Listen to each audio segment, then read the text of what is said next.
Lugupeetavad komisjoni liikmed, külalised, täna eelarve kontrolli komisjon arutab Riigikontrolli aruannet keskkonnatasude määramine järelevalve keskkonnakasutuse üle.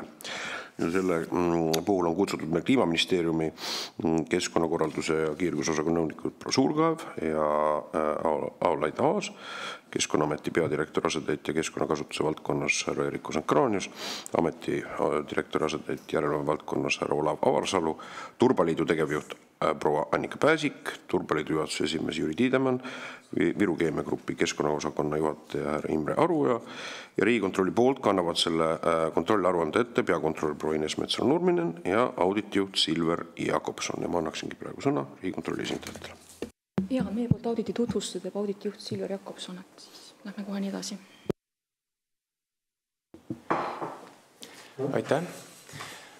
Räägime siis auditist, mis valmis käesoleva aasta augustis ja kaks uurimisküsimust oli meil. Kõigepealt me vaatasime, et milline on kontroll keskkonnakasutuse õigsuse üle ja et kui on tuvastatud keskkonnakahju juhtumid, et kuidas siis neid kahjusid, mis on põhjustatud keskkonnale, kompenseeritakse. Ja mida me auditi tulemusel leidsime? Kõigepealt metoodikatest. Meil on 8 valdkonda, kus keskkonnakasutuse üle arvestust peetakse ja leidsime, et nendes valdkondades pooltel on probleemid, kas siis metoodika puudub või on metoodika meie hinnangul oluliste puudustega. Ja välja oleme eraldi toonud aruandes vee erikasutuse jäätmete ladestamise, kus keskkonnakasutuse arvestamise metoodika puudub. Näiteks siis kaevandustes pumbatud vee ja arvutuslik jahutusvee arvestamine. Ja turba kaevandamise ja saasteainete keskkonna väljutamise osas leidsime, et esineb puudusi nii turba valdkonnas kui ka saasteainete väljutamisel.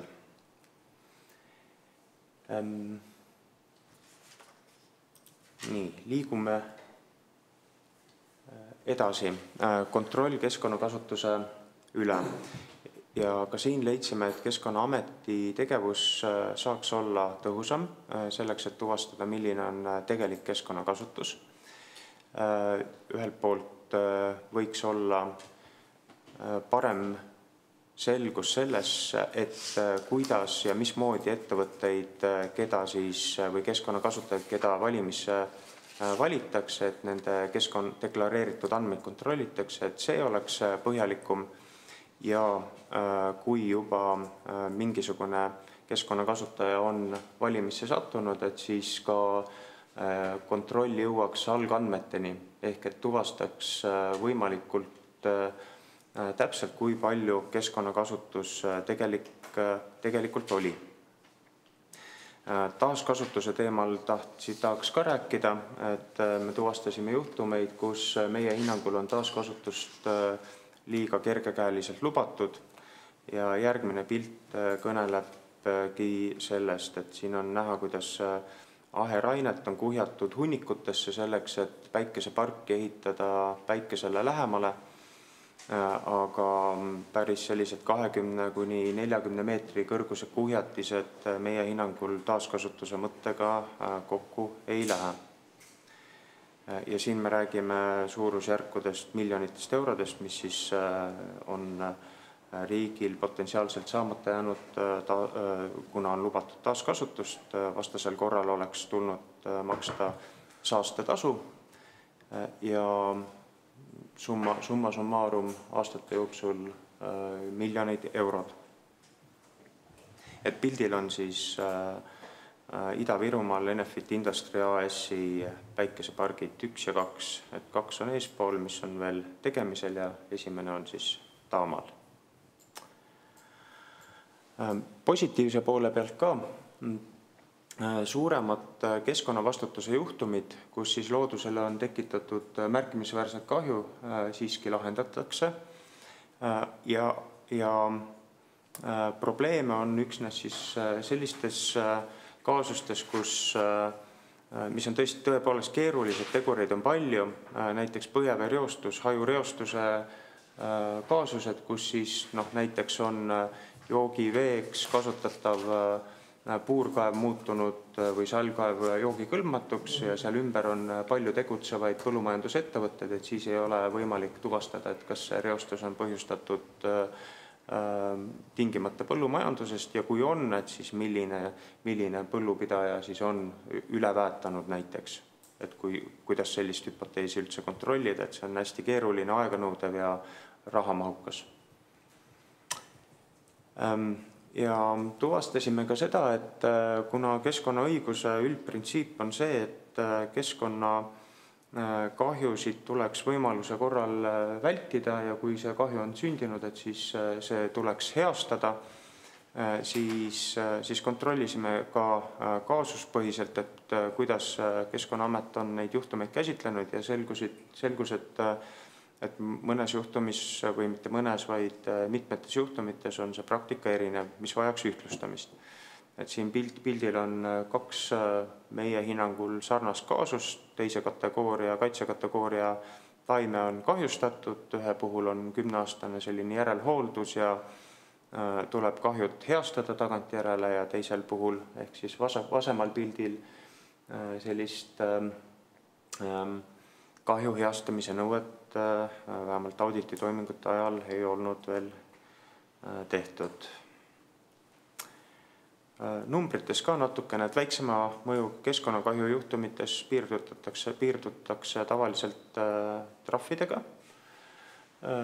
ja võib-olla on ta ka õigustatud, sellepärast, et kui te trahviotsuseid vaatate, et siis neid numbreid on, kokku on neid kaasuseid päris palju, aga auditis me pöörasime muidugi ka tähelepanu sellele, et tuleks analüüsida, et kas nendes väiksemates juhtumites need trahvimäärad on piisavad selleks, et olla kindel, et loodusele tekitatud kahju siis kuidagimoodi päriselt kompenseeritakse või siis on nendel trahvidel selline heidutav mõju, et korduvrikkujaid ei tuleks meil. Ja väiksemate juhtumite puhul on muidugi see, et valdavalt keskkonnakahju heastamist kui sellist ei ole. Et ongi trahv ja elu läheb edasi. Ja soovitustes ka ühelt poolt soovitused energeetika- ja keskkonnaministrile. Need puudutavad siis varem mainitud metoodikaid. Metoodikad peaksid olema paremini kirjas ja täielikud selleks, et järelevalve oleks ka lihtsam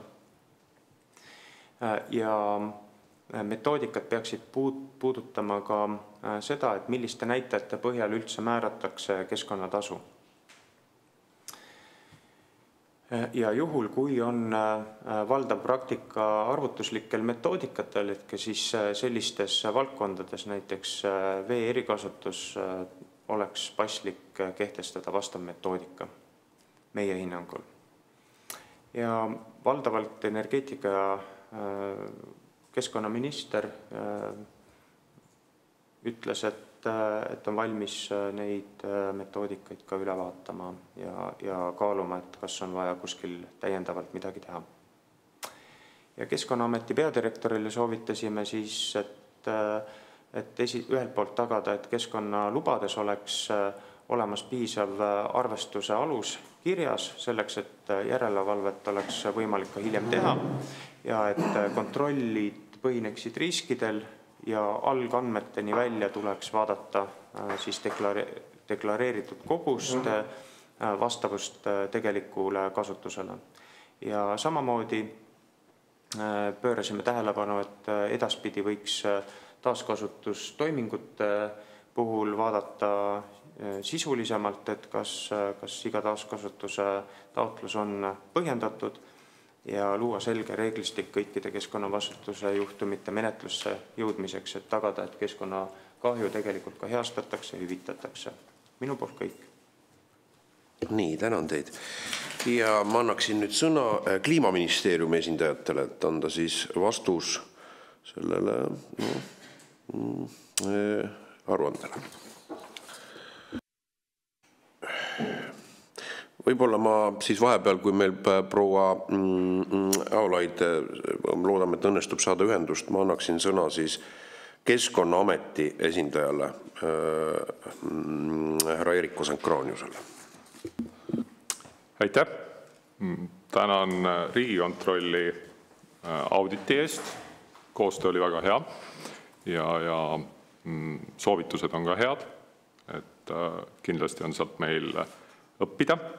Aga kõigi soovituste või tähelepanekutega lihtsalt ei saa nõustuda. Ja eks me oleme sellest teada ka andnud, et mis need on. Esimene selline, ta tahaks öelda, on, et alati on meil selline väljakutse siis leida selline halduskoormuse ja detailse bürokraatia vahel selline tasakaal. Et see jääb meie väljakutseks kogu aeg. Ja loomulikult me koos Kliimaministeeriumiga vaatame üle siis neid juhiseid, täiendame neid, kus on vaja, aga et need juhised nagu kogu nii-öelda seda komplekssust ära lahendaks, et sellesse me nagu ei usu. Ja alati on hea, kui soovitused lisaks sellele, et kaaluge rohkem, analüüsige põhjalikumalt, rakendage juhiseid, et kui ka saab mingisuguseid konkreetseid väga häid näiteid või metoodilisi mõtteid on ju, et siis sellest on kindlasti ka rohkem abi. Nüüd teine asi, et Keskkonnaameti järelevalve põhineb nagu eelkõige siis ikkagi riskide hindamisel, et see ei tule iseenesest kuskilt, et inimesed lähevad ja lihtsalt kontrollivad ja teevad seda mingisugusel täiesti valimatul põhimõttel, vaid et meil on oma riski hindamine, meie keskkonnatasude üksus praktiliselt iga aasta täiendavalt keskkonnatasusi nõuab sisse täiendavalt 1 miljoni euro jagu, ehk inimesed tegelevad oma tööga ja me ei tohi ära unustada, et me peame kaalukausile panema igasuguste kontrollide juures keskkonnariski, see, mis tegelikult keskkonnaga juhtub, ja teine on siis see, et need finantskohustused, mis kaasnevad sellega. Et igal juhul Keskkonnaameti esmane prioriteet on keskkonnakahju. Ja ma ei mõtle siin seda rahalist kahju, vaid see, mis võib tekkida siis keskkonnale ja mis võib tekkida siis kaudselt nii-öelda elanikkonnale. Nüüd, seal oli paar ettepanekut, mida tahaks nagu eraldi välja tuua. Üks oli see, et lubades nii-öelda siis kõik need metoodikat nagu reguleerida. Et täna me oleme nagu väga sellises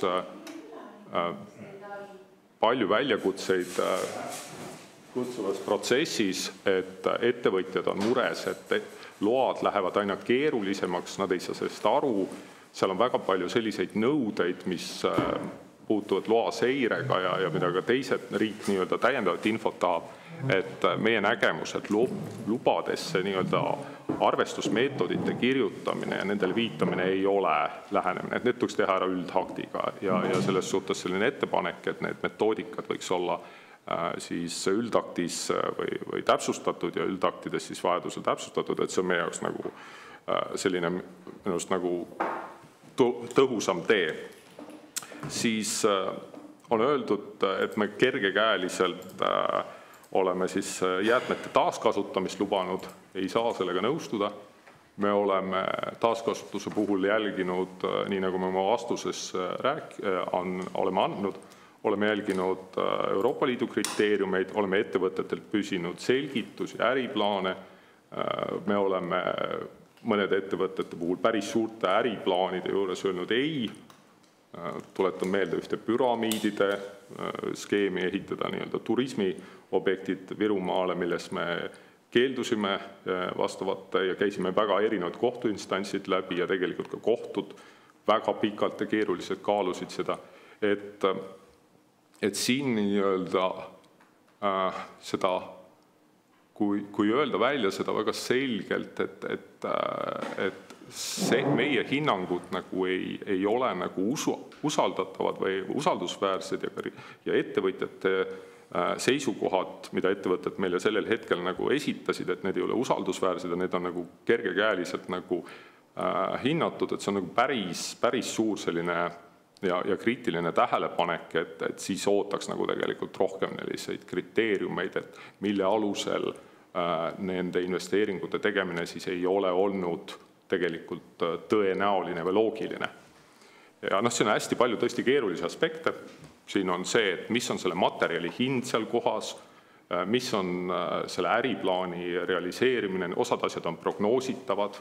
Me näeme, et jah, see äriplaan võiks realiseeruda, aga see realiseerub mingite energiahindadega, see mingi maa hind, mis sellel on, kas see maa on ettevõtja käes või see on eraldi, kas see materjal on ettevõtte oma või mitte. Seal on hästi palju selliseid asju, mis kaaluvad üles siis selle, et kas siis tegelikult see äriplaan on reaalne või see on nii-öelda fabritseeritud. Ja sellega seoses võib-olla viimane märkus, et kas see on nagu kahjustanud konkurentsi, et meie nagu igapäevaselt puutume sellega kokku, kus ettevõtjad või nende esindajad tegelikult jälgivad väga pingsalt, millised lube antakse välja ja tulevad ka meie juurde ja ütlevad, et see või see asi selline ei ole. Et meie arust see ei ole nagu õigesti tehtud, et siin on nii-öelda antud kellelegi eelis. Kõik need load, millest on seal viidatud, need on ju tegelikult antud välja avatud menetlustena. Kõikidel konkurentidel on võimalus olnud nii-öelda mõnuga neid vaidlustada, küsida. Seda ei ole tegelikult juhtunud. Et selles suhtes me väga loodame, alati see ei juhtu nii, aga et me väga loodame, et avatud menetlused on ka need, mis nii-öelda hoiavad konkurentsi aspektil nagu silma peal ja kui kuskil me pole tõhusad või eksime, siis ka nii-öelda head konkurendid panevad seda kohe tähele ja toovad selle nagu avalikkuse ette ja me saame oma otsuseid nagu korrigeerida.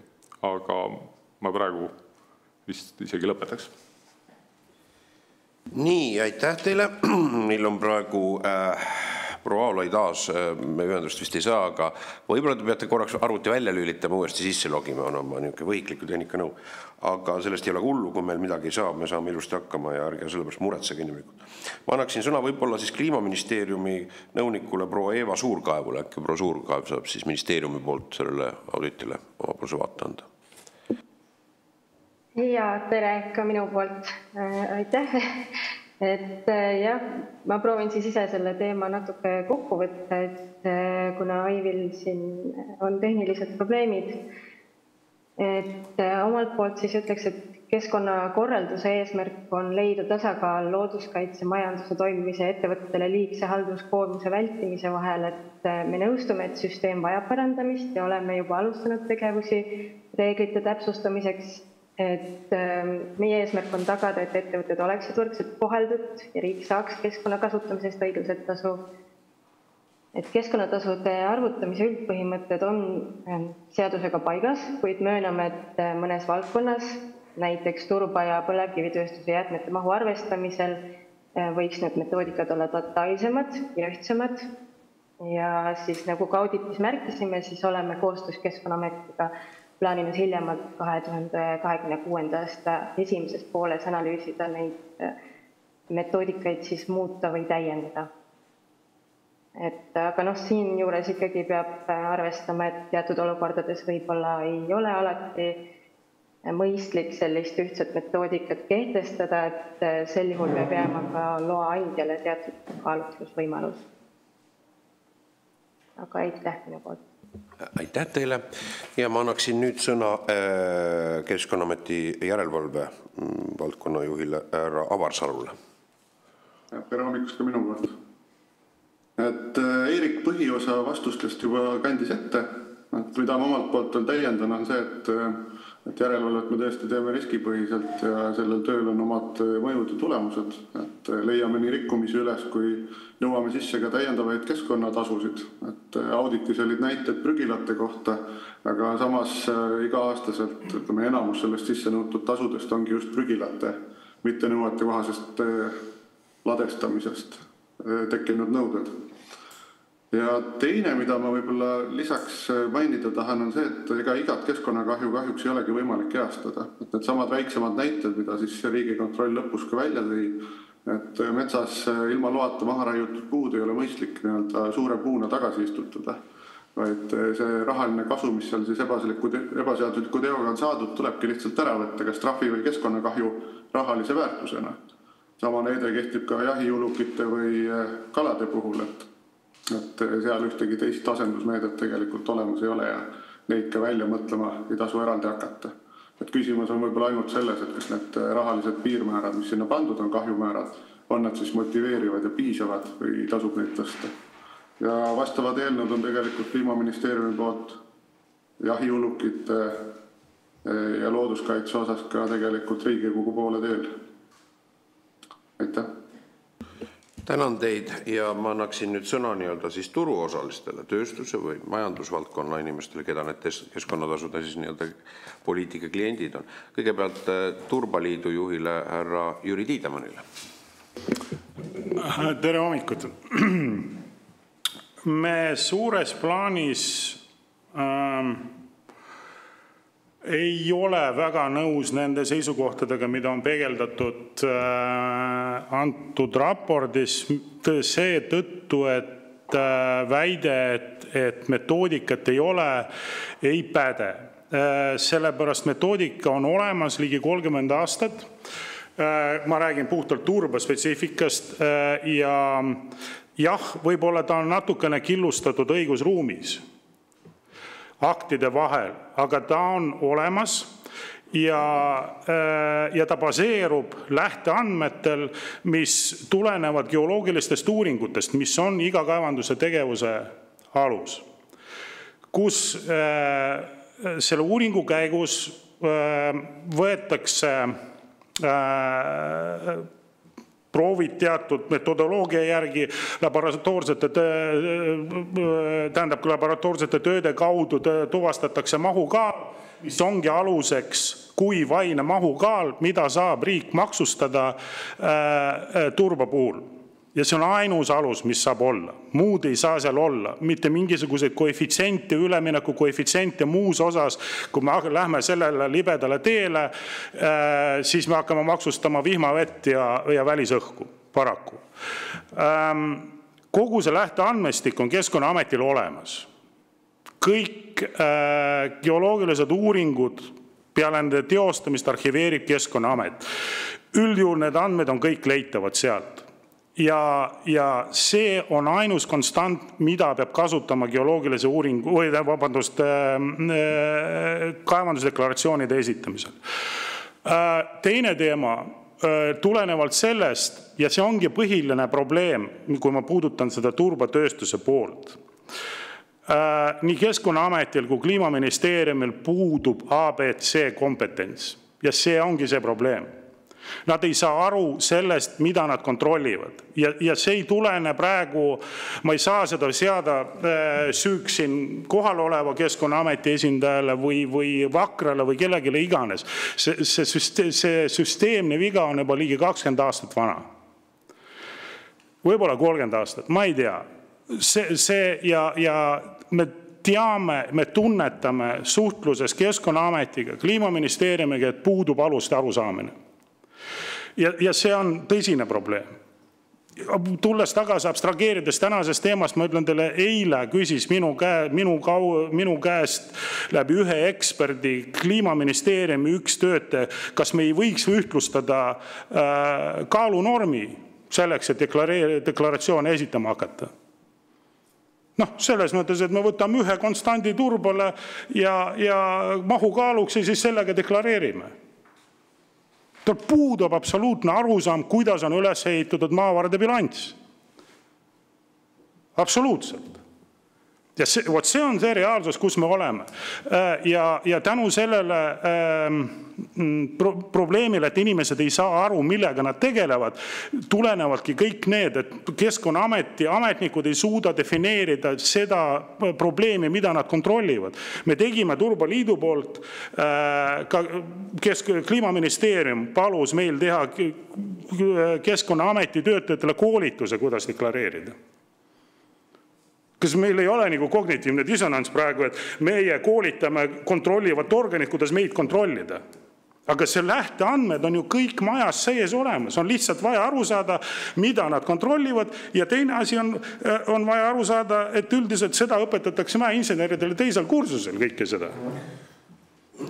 Ja see on see vaade. Ja kolmas nüüd natukene piik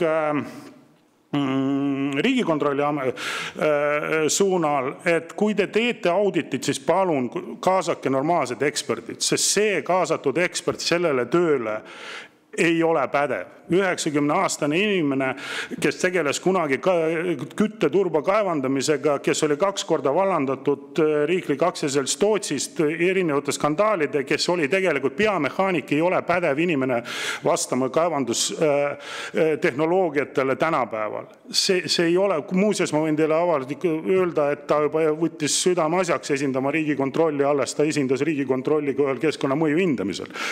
See on ka fakt, kus ta oli nagu esitas ennast, et on Riigikontrolli töötaja. Nii et palun, kui teil on küsimusi, me oleme alati valmis vastama. Meil on piisav know-how ja meil on piisavad ekspertteadmised.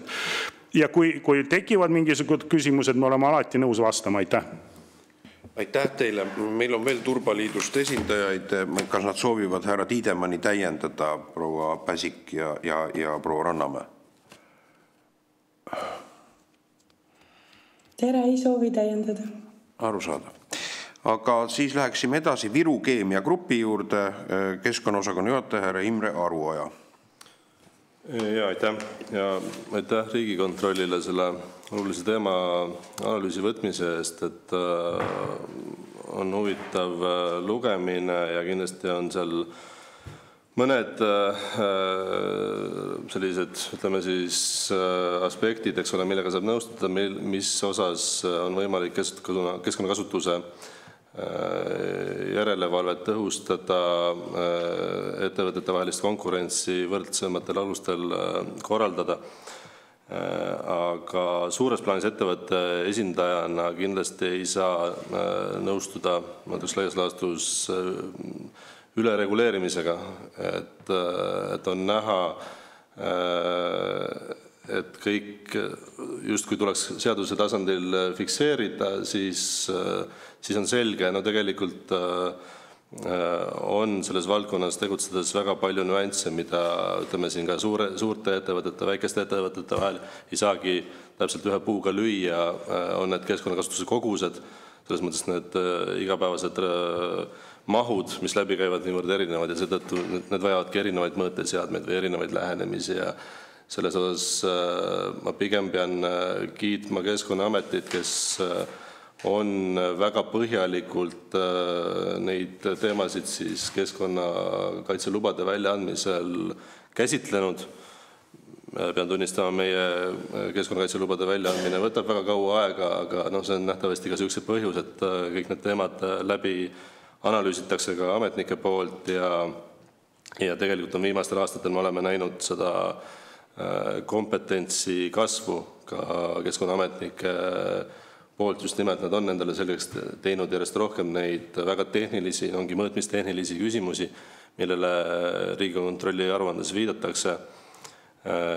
Ja alati saab minna veel grammi võrra täpsemaks, aga tegelikult suures plaanis ma isegi ei näe, et oleks meil vaja praegu üle reguleerida seda valdkonda, pigem just nimelt, et need inimesed, kes selles valdkonnas tegutsevad, kes ettevõtetele nõudeid seavad, et nemad saaksid aru, millega nad tegelevad ja tundub, et me liigume õiges suunas. Aitäh.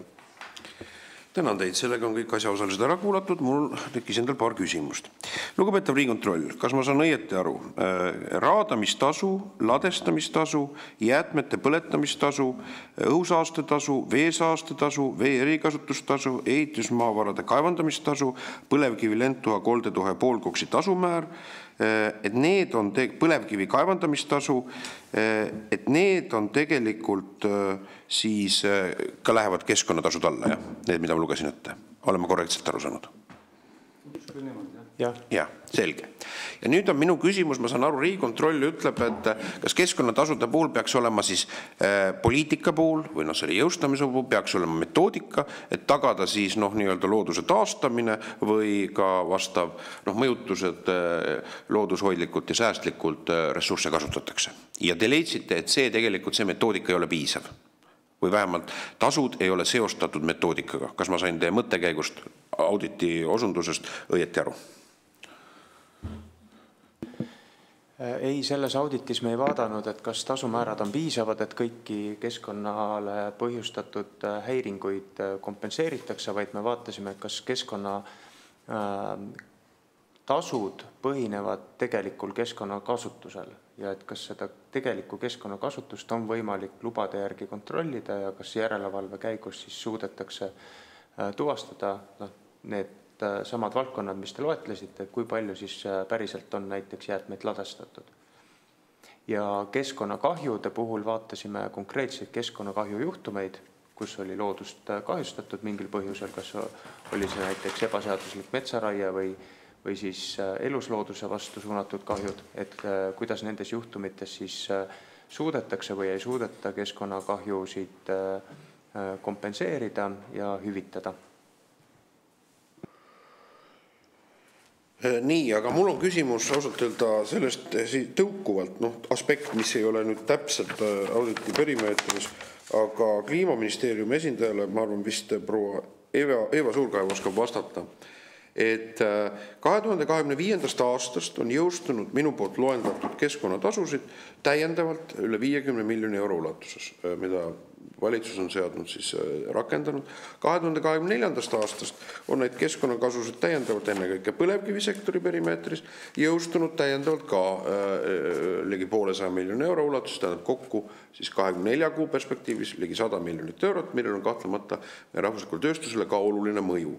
Et valitsus on seda selgitanud ennekõike siis ökoloogiliste kaalutlustega ja minu küsimus ongi proua Eva Suurkaev, et kui need nii järsud tasude hüpped, mis on tulnud ja uued tasud ootavad meie ka riigieelarve strateegia 2026., 2027., 2028. aastal, kas sellel on ka, kas selle sisendi Rahandusministeeriumile andis Kliimaministeerium nende tasude tõusu kohta ja kas see sisend tasude tõstmiseks rajanes ka mingil Kliimaministeeriumi metoodilisel tuletisel selle kohta, et saavutada ökoloogilisi eesmärke nende tasude puhul?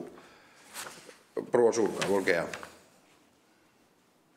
Jaa, ma proovin vastata, et ma tegelikult päris täpselt vist nendest numbritest ei saanud aru, aga selles suhtes, et jah, et Kliimaministeerium annab sisendi selle kohta, et kuidas me näeme, et tulevikus keskkonnatasud laekuvad järgmisel 5 aastal, et need tõusud, mis on ette nähtud, on üldiselt seotud siis kas tasumäärade tõusuga, sest keskkonnatasu üldiselt igal aastal tõuseb mingi protsendi võrra ja teiselt poolt mõjutab tasu laekumist väga palju põlevkivi kaevandamisõiguse tasu ja selle tasu määr, mis omakorda sõltub siis raske kütteõli hinnast, et mis siis selle tasumäära prognoos võib laekuva tasu osakaalu väga palju muuta. Ja see on nüüd see põlevkivi nii-öelda royalty või ujuv süsteem, mis meil on. Aga minu küsimus ei puuduta on arusaadav see, et Kliimaministeerium vastavalt siis sellele analüütilisele teadmisele ekstrapoleerib siis laekuvat tasu seoses ressursi kasutamise mahtudega, see on arusaadav. Aga minu küsimus oli, et praegu me räägime väga järskudest tasumäärade hüpetest.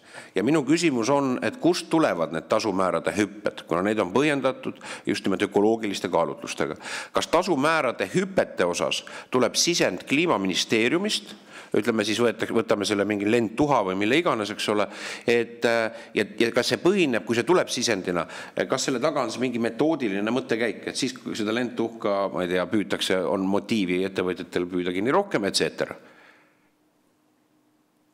jah, et ma saan nüüd aru, et te räägite siis nüüd 2024. aastal tõusnud saastetasumääradest. Ei, ma räägin ma võtsin ette riigieelarve strateegia 24–28, ma räägin nii 2024. aastal jõustunud reast tasumääradest kui ka 2025. aastal jõustunud tasumääradest, aga meid ootavad ees ka juba seadusega rakendatud, kuid mitte jõustunud tasumäärade tõusud ka lähiaastatel. Et minu küsimus on just nimelt sellest, kust tekkisid need tasumäärad 24–25 aastaks. Et kust tuli see sisend, kas see tuli Kliimaministeeriumist, öeldi, et ma ei tea, korrutada läbi koefitsiendi 1,3, 1,4 või oli see poliitiline otsus, milles ei ole ka midagi ette heidetavat, see on täiesti legitiimne õigus valitsusel ka nii otsustada. Jah, et ma ei olnud küll nende tasumäärade kujundamise juures ise, aga üldiselt küll Kliimaministeerium annab sisendi ja seal arvestatakse majanduslikke sotsiaalseid mõjusid, et see tõus oleneb ka sellest, et mis taseme see tasumäär on enne olnud, et näiteks aastatasude puhul tasumäärad seisid pikka aega samal tasemel, mistõttu võib-olla oli tõus kõrgem kui teiste tasumäärade puhul, et jah, see tuleb Kliimaministeeriumist ja sisendil juurde. Arusaadav. Nii, nüüd on härra Allas. Aitäh, et äkki Keskkonnaministeeriumi või Kliimaministeeriumi või Keskkonnaameti poolsed inimesed annaksid kommentaari, et kuidas nende mõjutuste hindamise metoodika osas on, et kas seal on mingid arenguruumi, ei ole, et kui palju siis, milline on see keskkonnamõju, et kas seda metoodikat oleks siis vaja nagu ümber vaadata, on teil mingeid mõtteid, plaane? Aitäh.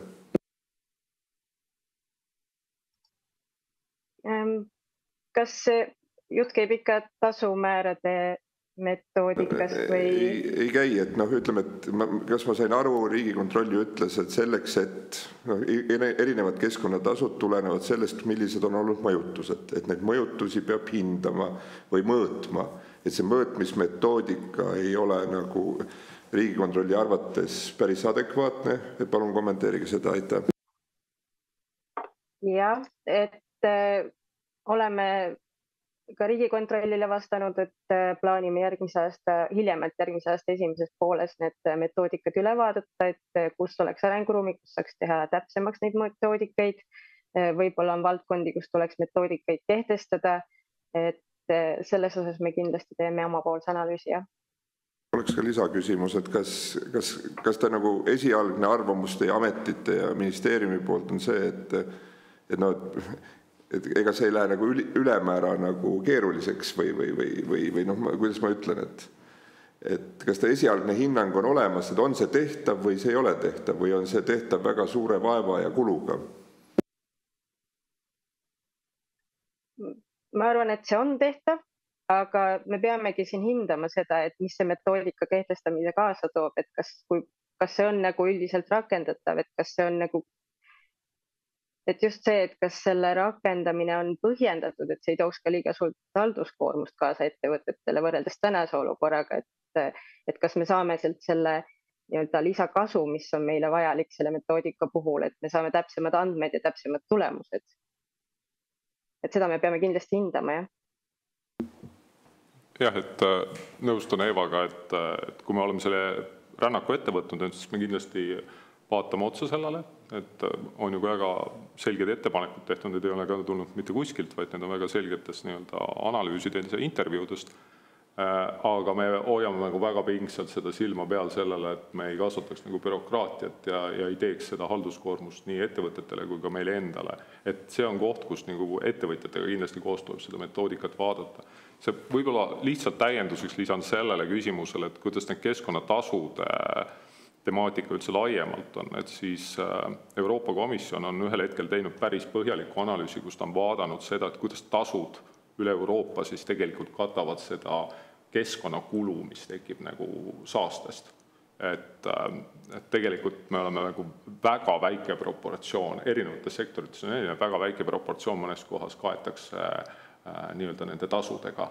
Ehk ühiskonnad võtavadki sisse selle kahju teadlikult, sellepärast, et tuleb hoida seda majandust ja sotsiaalset arengut ka, et ei saa lihtsalt, et kahjumeetodil ütled, et kuna see on selline, siis me lõpetame ära, tulevad sellised tasud, mis viivad see sektori kohe lõpetamisel. Et see on ilmselt see koht, mida siis alati, kui neid tasusid arvutatakse ja otsustatakse, ka peab vaatama ja vaadatakse.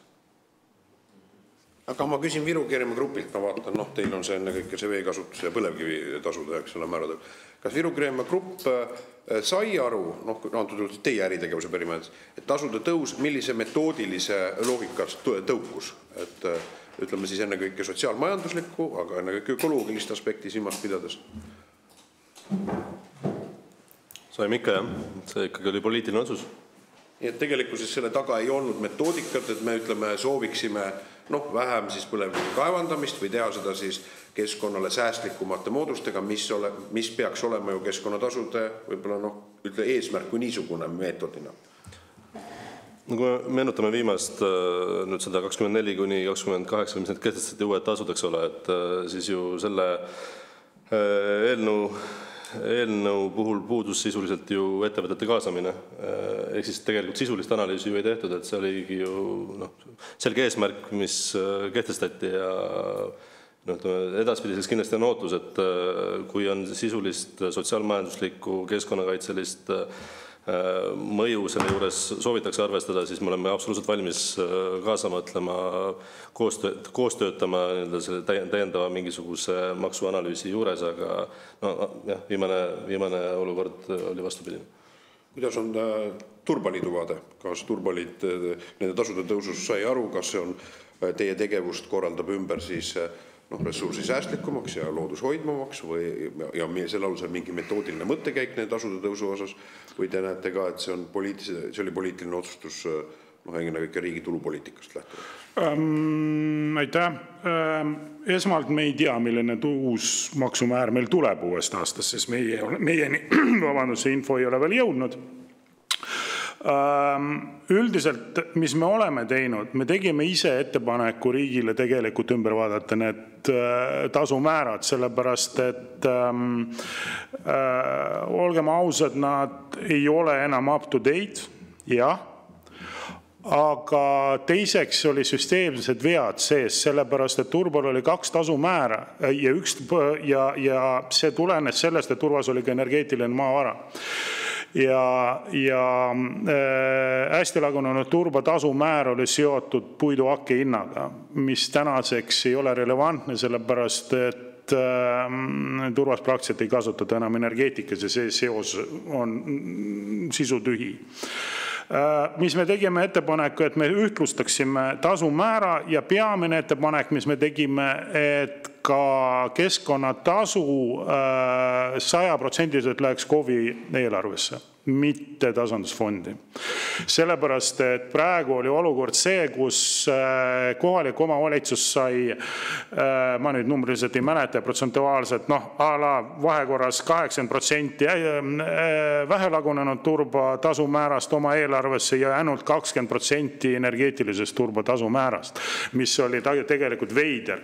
Ja täna tegelikult peaks minema ja et oleks ka KOV-il endal huvi omada seda ettevõtet oma territooriumil, oleks mõistlik, et see tasu läheks otse kohe keskkonna või omavalitsuse eelarvesse,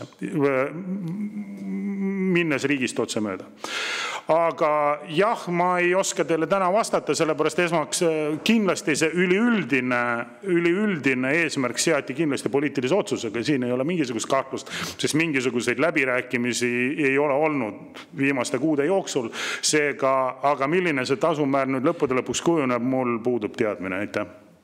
Te küsite konkreetselt järgmise aasta kohta, meil on praegu juba novembri algus, aga need tasumäärad järgmiseks aastaks peaksid olema juba ju riigieelarvega seotud seadustena. Ma ei tea, kas ministeeriumi esindaja oskab seda kommenteerida, see on siis turbatasu või mis see võib olla, et kas need üldse muutuvad, võib-olla ei muutugi tasumäärad jäävad samaks, siis pole ka vaja seadusmuudatust, või kas muutuvad, kas selle kohale seaduseelnõu järgmist aastast on esitatud, et ju nad on vist ikkagi numbriliselt, eks ole, kvantitatiivselt väljenduvad seaduse tasemel. Ma ei tea, kas proua Suurkaeval on infot selle kohta? Jah, mina võin kommenteerida, et täna on pikendatud 2025. aasta tasumäärad järgmisse aastasse, et järgmisest aastat tasumäärad ei muutu. Arusaadav, see on ka selge info, tänase koosoleku oluline praktiline tulemus, mis on ka, info on alati kasulik. Nii, kas komisjoni liikmetel on veel küsimusi? Kui ei ole, siis ma arvan, et võib-olla mul ettepanek, et komisjon palub siis Kliimaministeeriumilt tegelikult nende tasumäärade muutmise metoodika, mida siis just nimelt muutmise kohta 24., 25. ja järgnevate aastate puhul, et kuidas see tekivad, need uued kõrgemad tasumäärad ja milline on nende seos siis sellest metoodikast lähtuvalt, me saame siis tuletada nende keskkonnatasu filosoofia või strateegiliste eesmärkide saavutamisega loodushoidu silmas pidades. Ja mul on ettepanek, et komisjon tänab kõiki kutsutuid, tänab Riigikontrolli selle auditi eest ja kas ma lõpetuseks võin küsida, et kas siis need Kliimaministeeriumi hinnang on, et need Riigikontrolli poolt esitatud ettepanekud, te võtate need siis sisuliselt töösse? Jah, selles mõttes, et peamised ettepanekud puudutasid just metoodikaid ja need metoodikad me vaatame üle. Väga hea, siis komisjon võtab selle kohase valitsuse esindaja väljendatud seisukoha teadmiseks. Ja ma tänan kõiki kutsutuid ja sellega ma loeksin siis komisjoni lõppenuks.